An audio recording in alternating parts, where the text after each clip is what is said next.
Muito bem, então a gente vai continuar a nossa reflexão no Salmo de número 23. Deixa sua Bíblia aberta aí, nós vamos ler mais um verso desse salmo tão especial, salmo tão importante, e vamos refletir. Deixa eu compartilhar a tela aqui com vocês da nossa reflexão hoje. Série sobre aliviando a bagagem, algumas coisas nós precisamos, alguns fardos que nós precisamos soltar, deixar para trás, os que tirar da nossa vida, né? São fardos desnecessários. Nós precisamos abandonar. Bom, não sei, eu acredito que não é só as mulheres, só os homens que conhecem. As mulheres também sabem de quem que eu vou falar. Aliás, antes de eu falar, deixa eu orar. Bom? Eu já estava esquecendo de orar, acabamos de orar na reunião de oração, eu estava esquecendo de fazer a oração aqui agora. Vamos orar antes da nossa reflexão. Senhor nosso Deus, nós te agradecemos porque o Senhor tem sido bondoso com a gente. Apesar de toda a luta e dificuldade que esse mundo todo está passando, todos os problemas, a maioria das pessoas estão enfrentando, o Senhor tem sido misericordioso com a gente e tem feito isso não porque a gente merece, tem feito isso porque o Senhor é bom. Nós te louvamos mais uma vez por isso. Que o Senhor possa usar essa reflexão dessa noite para falar ao nosso coração, para que quem precisa ouvir, ouça essa palavra e seja tocada pelo Senhor. Em nome de Jesus. Amém. Meus irmãos, eu acredito que não é só os homens que conhecem, mas a maioria das mulheres também sabem de quem que eu vou falar. Daquele jogador de futebol, o Romário. Hoje acho que ele é deputado, senador, não sei o que ele é aí, eu sei que ele é político. Mas o Romário foi um jogador que eu sempre gostei pelo seu futebol, sempre achei ele acima da média no seu futebol. Ele foi um jogador diferenciado, um craque. Mas também foi um homem arrogante, extremamente arrogante.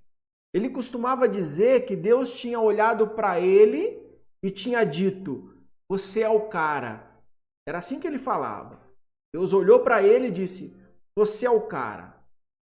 Meus irmãos, se tem uma coisa que é difícil, a convivência é com pessoas arrogantes, com pessoas presunçosas, pessoas que se acham superiores aos outros. Eu sei que você já deve ter trabalhado com pessoas assim, você tem na família pessoas assim, Pessoas que ficam contando das suas conquistas, dos seus feitos, das suas qualidades.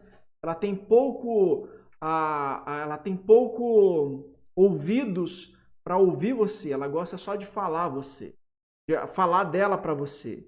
Então, eu sei que todos nós temos desse tipo de pessoa na família, entre os amigos. A gente convive com esse tipo de gente.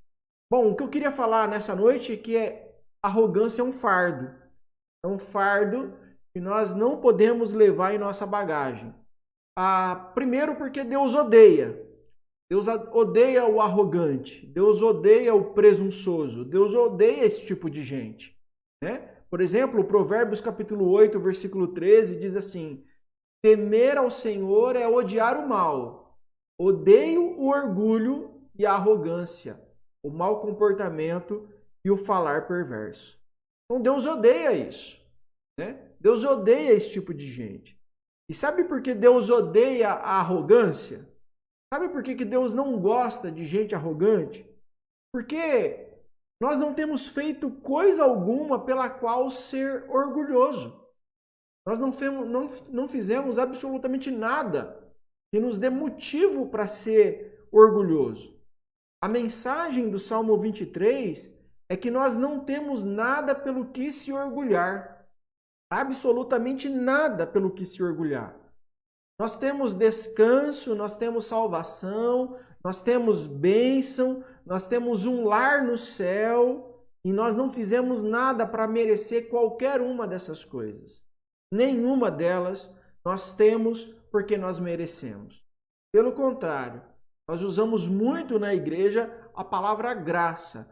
Nós temos porque é graça do Senhor. Nós temos o que nós não merecemos.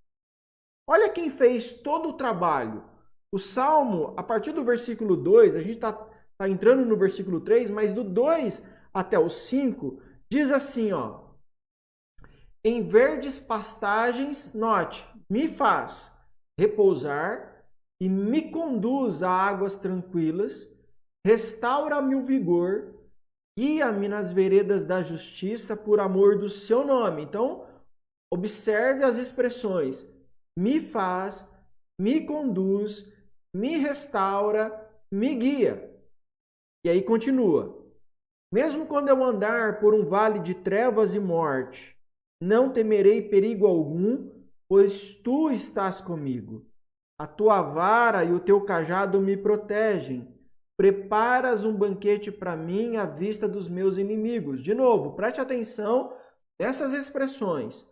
Tu estás comigo, a tua vara, o teu cajado me protege, você me preparas um banquete para mim.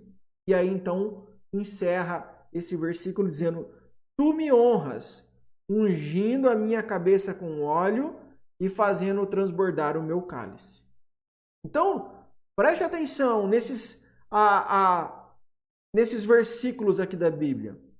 Ele me faz, ele me conduz, ele me restaura, tu estás comigo, a tua vara, o teu cajado me protege, preparas uma mesa, tu me honras. Nós não somos os merecedores de nada. Nós não somos os merecedores de aplausos. Davi deixa bem claro que Deus faz essas coisas por amor do seu nome. Tudo é feito para a glória de Deus. Ele não faz porque a gente merece. Ele faz para a glória de Deus. O Senhor faz para a glória dele. Deus pega todo o crédito, todo o louvor. E ele faz isso não porque ele precisa do louvor, porque ele precisa do crédito. Ele faz isso porque ele sabe que nós não sabemos lidar com o louvor. Nós não sabemos lidar com o crédito. Nós não nos contentamos com um pouco de adulação. Nossa tendência é querer sempre mais. Mais louvor, mais adoração, até ao ponto da gente querer se colocar como Deus. É por isso que ele pega para ele. É por isso que todo louvor e honra tem que ser tão somente para ele. Porque a gente não sabe lidar com esse tipo de coisa. Deixa eu contar uma experiência minha para os irmãos. Da primeira à quarta série do ensino fundamental, eu sempre fui o melhor aluno da classe. Eu aprendi a ler mais rápido do que a maioria das crianças. Eu sempre ganhava notas extras por não errar durante a leitura na classe. Eu era bom em matemática e eu tirava de letra geografia. A minha mãe ia às reuniões da escola e trazia minhas notas e ela mostrava lá para o meu pai, mostrava para minha tia, ela mostrava para as vizinhas e eu ficava o tempo todo me achando, né? Eu era bom porque eu era o melhor da classe, porque a professora só falava bem de mim, né? As minhas tias me usavam como exemplo com os meus primos, dizendo: faz que nem o Marcelo, olha isso, olha aquilo, olha como ele é um bom aluno. Mas após esses primeiros anos, os primeiros 4 anos de estudo, a minha mãe já não se preocupava mais com as minhas notas. Eu estava crescendo, eu estava ficando independente e agora ela não se preocupava mais com as minhas notas, ela já não ia mais às reuniões de final de ano onde passava as notas, só ia nas reuniões quando era alguma coisa obrigatório, né? Ou quando eu trazia algum tipo de problema. Mas para saber as notas, ela não ia mais. E a única coisa que ela exigia de mim, da minha irmã, era não reprovar. E como já não existia mais bajulação das pessoas, eu comecei a relaxar. Eu estudava o suficiente para passar de ano. Por que eu estou contando essa história para os irmãos? Porque o sucesso nos faz arrogantes, não importa em qual área seja. E sem perceber, nós começamos a orar como aquele religioso que subiu ao templo. Você vai lembrar dessa história, que subiu ao templo para orar. Eu quero apenas parafraseá-lo. né? A oração que ele fez. Mas foi mais ou menos assim a oração. Deus, obrigado porque no mundo há pessoas como eu. O homem da esquina precisa de doação de cesta básica. Eu não. Eu não preciso. O morador de rua não tem onde dormir. Eu tenho. O bêbado no bar necessita de álcool. Eu não. Eu te agradeço porque eu sou melhor que a maioria das pessoas. Quando a gente começa a se achar bom, quando a gente começa a achar que a gente tem sucesso, quando a gente começa a achar que a gente que está fazendo a gente chegar em tal posição, a gente começa a orar como esse religioso, agradecendo a Deus porque a gente é tão bom. Como que Deus tem sorte de ter um servo como a gente, um servo tão fiel como nós, tão dedicado como nós. Mas se você lembra da oração, dessa história que Jesus conta, diz que o pecador, com vergonha de levantar os olhos aos céus, orava assim: Deus, tenha misericórdia de mim, pecador. Como meu irmão que depende de uma cesta básica, eu dependo da tua graça. Como aquele que carece de um abrigo, eu preciso do Senhor. Como aquele que bebe, eu preciso de algo que me alivie a dor. Tem misericórdia de mim. E após Jesus contar uma história semelhante a essa, ele disse assim, este homem e não o outro foi para casa justificado diante de Deus. Pois quem se exalta será humilhado, quem se humilha será exaltado. Então nós não podemos nos relacionar com Deus sendo arrogantes, se achando, né? Achando que a gente que a gente é merecedor de alguma coisa, que Deus é obrigado a fazer alguma coisa para nós, de que aquilo que Ele tem nos dado, nos abençoado, é mais do que a obrigação dele. Não, Deus não se relaciona com esse tipo de gente. Mas com a mesma intensidade com que Deus odeia a arrogância, Deus ama a humildade. Olha o que diz o Salmo 138, 6. Embora esteja nas alturas, o Senhor olha para os humildes e de longe reconhece os arrogantes. O Senhor olha para os humildes. O Senhor vê os humildes. O Senhor se agrada dos humildes. O apóstolo Paulo tinha sido levado ao céu, tinha sido arrebatado, teve uma experiência que nenhuma outra pessoa teve parecido. O apóstolo Paulo tinha poder para ressuscitar mortos, ele fez isso. Mas quando ele se apresentava, quando ele escrevia as suas cartas às igrejas, quando ele pessoalmente passava pelas igrejas, ele não mencionava nada disso. Ele simplesmente dizia: Paulo, servo de Deus. Paulo, servo de Deus. Porque ele sabia que as experiências dele, que as coisas que ele tinha vivido, que as coisas que Deus tinha falado, lhe ensinado, era a graça de Deus. Não era porque ele era melhor, não era porque ele era mais santo, não é porque ele era merecedor, não, era tão somente graça de Deus. Deixa eu dar um outro exemplo. João Batista era primo de Jesus, primo de sangue, parente. Contudo, ele é lembrado nas Escrituras como aquele que disse: é necessário que Jesus cresça e que eu diminua. Ou seja, ele não ficou contando vantagem, dizendo: eu cresci com Jesus. Não, eu sou amigo íntimo dele, nós somos parentes. Não. Ele disse: ele precisa se tornar famoso e eu preciso ser esquecido, porque o que importa é ele e não eu. Por isso, meus irmãos, Deus ama a humildade. Por isso eu queria encerrar minha palavra compartilhando algumas dicas para que a gente possa cultivar a humildade na nossa vida. Primeira dica: avalie-se a si mesmo honestamente. Uma coisa que a gente precisa ter certo é que humildade não é o mesmo que baixa autoestima. Sabe aquela pessoa que se autodeprecia, ela fica se colocando como coitada, como digna de dó? Isso não é humildade, tá? Isso é baixa autoestima. É diferente de humildade.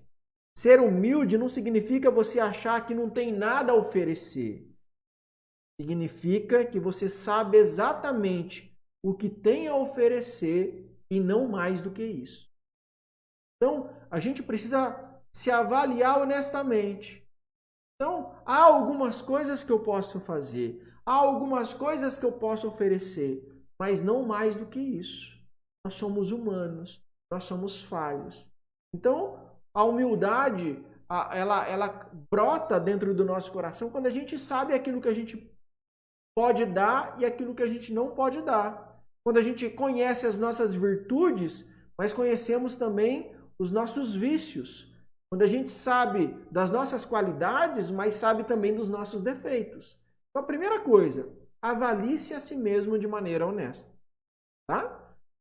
Segundo a dica aqui para a gente cultivar a humildade. Não leve o sucesso tão a sério. Tá? Uma coisa que vale a pena que ajuda a gente cultivar a humildade é a gente não levar o sucesso tão a sério. Quando as pessoas dá aquele tapinha nas nossas costas, dizendo assim, nossa, você é bom, como que você faz essas coisas direito? Olha, não conheço ninguém que faz tão bem quanto você não levar esse negócio tão a sério. Né? É você deixar passar. Né? Neutralize este orgulho com a lembrança da brevidade da vida e da fragilidade da riqueza. Então, fiz algumas coisas boas, as pessoas gostaram, mas eu só vou continuar fazendo coisas boas, eu só vou continuar oferecendo alguma coisa se Deus me der força, me der saúde. Né? Eu segui uma carreira, prosperei, mas eu sei que se Deus não me sustentar, Ele tira tudo aquilo que eu passei a vida inteira conquistando do dia para a noite. Então, não leve tão a sério esse negócio de sucesso, pelo menos não o sucesso de acordo com o que o mundo nos ensina, tá? Porque de acordo com a Bíblia, sucesso significa fidelidade a Deus.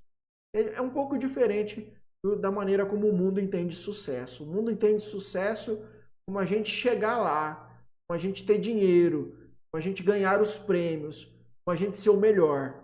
Deus não entende sucesso da mesma maneira que o mundo. Terceira coisa importante para a gente fazer, celebre a importância dos outros.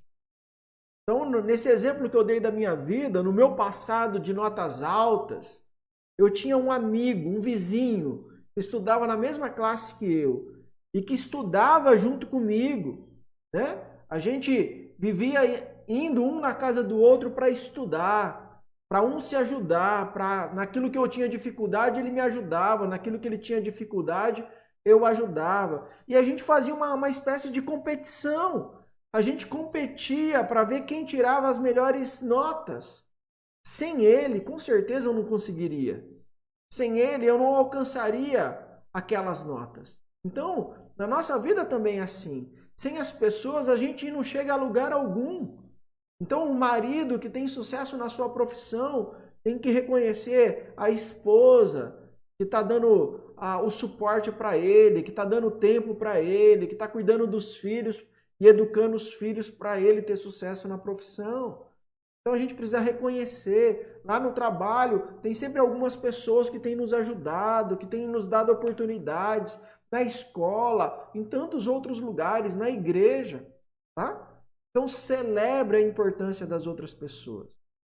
Quarto lugar, ou quarta,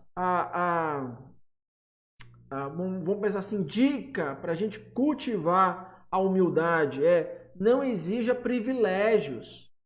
Né? Então, nós não podemos ser daqueles que esperam privilégios. Jesus contou essa história aqui, né? Falou, né? Recomendou.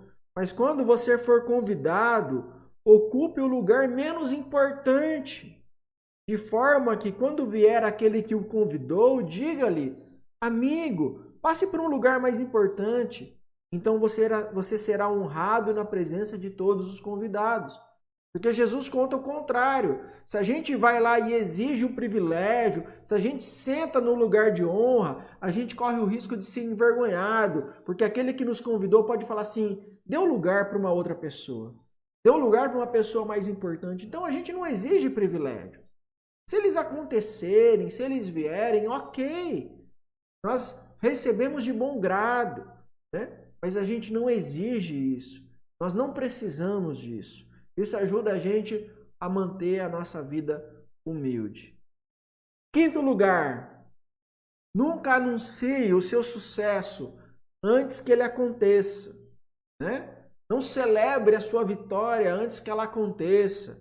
Não comece a contar os resultados antes que, de fato, os resultados se mostrem definitivos.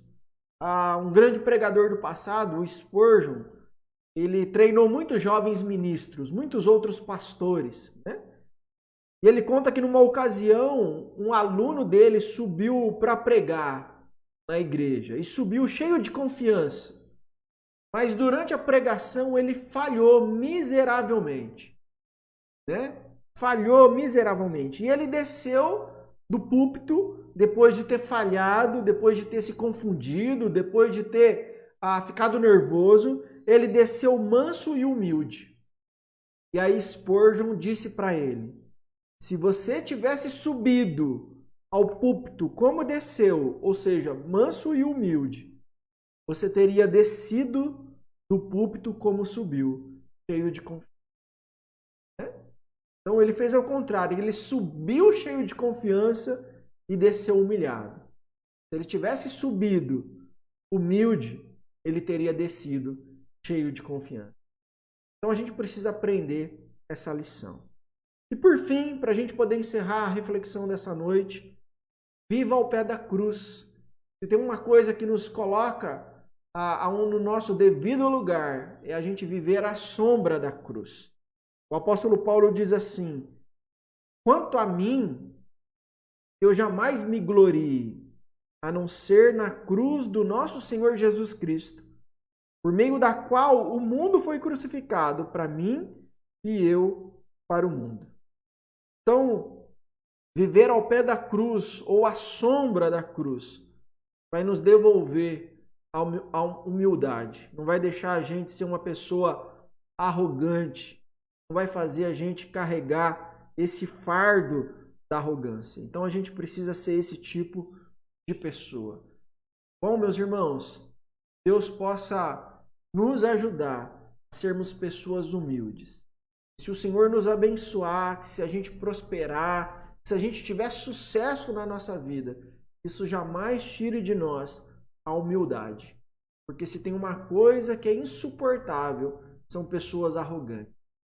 Pessoas que acreditam que é o tal, que é o cara, como o Romário que eu disse. Amém? Vamos orar? Vamos encerrar aqui a nossa reflexão nessa noite. Oremos todos. Senhor nosso Deus, muito obrigado pela tua palavra, porque ela nos coloca no nosso devido lugar. Nós somos homens e mulheres pecadores, carentes da graça, da misericórdia, somos falhos, mas sabemos também que somos amados, que o Senhor quer nos transformar a cada dia. E reconhecendo o nosso lugar, a gente pode caminhar por esse mundo humildes, quer a gente alcance sucesso, quer não. Se a gente tiver sucesso, a gente vai reconhecer que é bênção do Senhor sobre nós. Se a gente não tiver sucesso, a gente vai reconhecer que ainda assim o Senhor tem cuidado de nós e que a gente não precisa ter uma baixa autoestima. E não importa o que aconteça na nossa vida, não importa o destino que o Senhor tem reservado para cada um de nós. Não importa se iremos prosperar ou não, se vamos ganhar ou perder, não importa. O que importa é a gente ser fiel ao Senhor em todo o tempo, ser um mordomo fiel com tudo aquilo que o Senhor tem nos dado, poder glorificar o Senhor através da nossa vida. Isso é o que importa. Nós não queremos estar em evidência.